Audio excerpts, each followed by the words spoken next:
Hi, thanks for watching BibleMountain.com. In this video, we're going to read from Exodus 12 and talk about the wrath of God. There are many people who believe that God is too nice to send people to hell. Another way it's expressed sometimes is some people will say that they just refuse to believe in a God who would be mean enough to send people to hell. The reality is those people are pretending that God is what they want him to be, and they're not dealing with the reality of who God really is. In this video, we're going to look at an example of God's wrath from Exodus, and we're going to see that God's character is such that he is able and willing to send people to hell. Now, before we get into Exodus 12, let's establish some context. The book of Exodus is from the Old Testament. The Old Testament covered a period of about 3,500 years, and we're going to be reading from Exodus. Exodus covered a time period of about 400 years, and we're going to be reading chapter 12 today. Chapter 12 took place roughly around 1450 BC. Now, the book of Exodus can be divided roughly in half. There are a total of 40 chapters in Exodus, and the first 19 chapters have history. It tells us about the Israelites being slaves in Egypt and the birth and growth of Moses, and then all the plagues that Moses brought on the Egyptians, and then Moses leading the Israelites out of Egypt, out of slavery, and to Mount Sinai. And then the last 21 chapters contain some of the laws that God gave to Moses at Mount Sinai. And again, today we're reading from Exodus 12. Now, the context for Exodus 12 is that God had told Pharaoh many times to release the Israelites, but Pharaoh refused.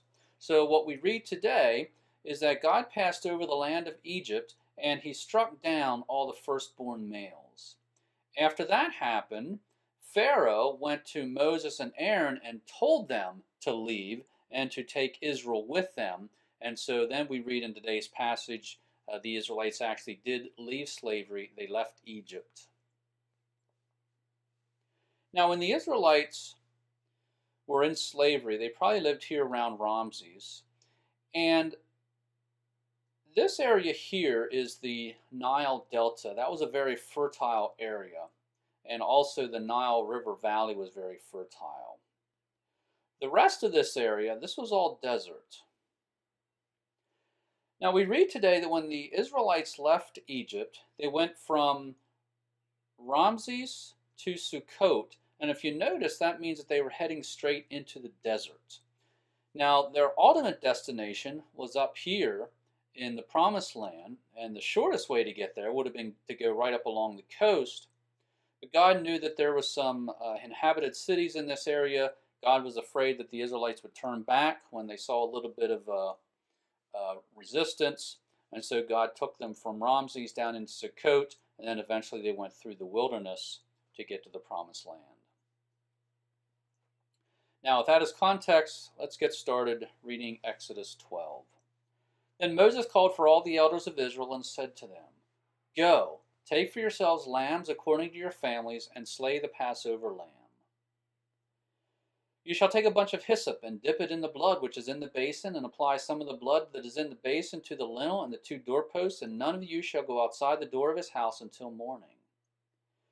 For Yahweh will pass through to smite the Egyptians, and when he sees the blood on the lintel and on the two doorposts, Yahweh will pass over the door and will not allow the destroyer to come into your houses to smite you."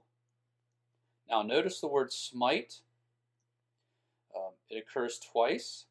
And this tells us that God was planning to kill some of the Egyptians.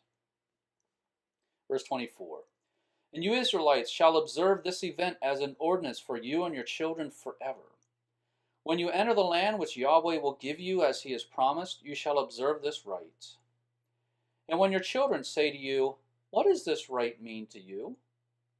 you shall say, 'It is a Passover sacrifice to Yahweh, who passed over the houses of the sons of Israel in Egypt when he smote the Egyptians, but he spared our homes.' And the people bowed low and worshipped. Then the sons of Israel went and did so, just as Yahweh had commanded Moses and Aaron, so they did. Now it came about at midnight that Yahweh struck all the firstborn in the land of Egypt, from the firstborn of Pharaoh who sat on his throne, to the firstborn of the captive who was in the dungeon, and all the firstborn of cattle. So notice the word struck. God did indeed go out and he killed the firstborn, from Pharaoh's firstborn down to the firstborn of the captive who was in the dungeon. Now, as I said earlier, the conventional wisdom in our society is that God is not mean enough to send people to hell, or conversely, some people simply say they would not believe in a God who is mean enough to send people to hell. But the reality is those people are trying to create God in the image that they want him to be. They are trying to make God what they want him to be as opposed to what he really is.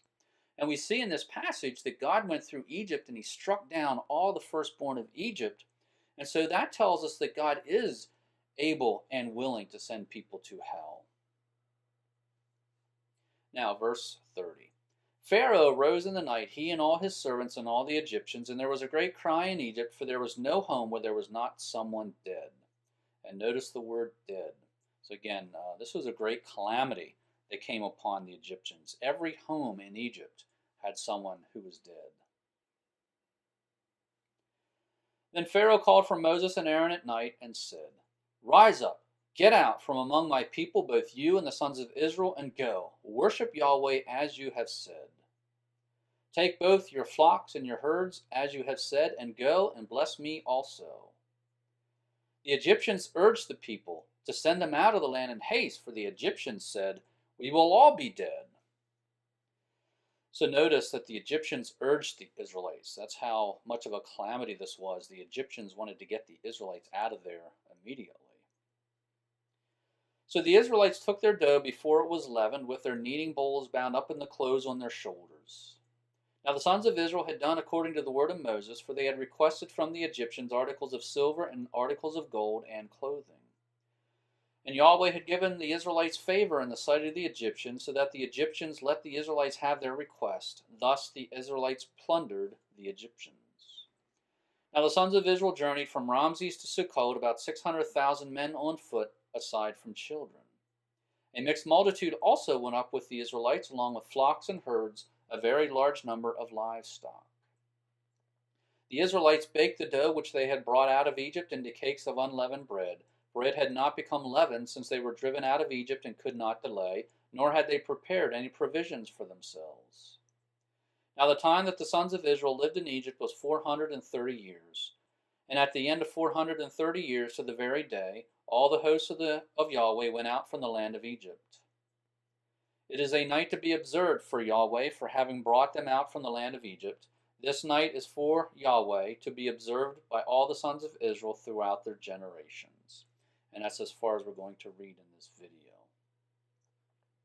So again, the conventional wisdom in our society is that God is not mean enough to send people to hell.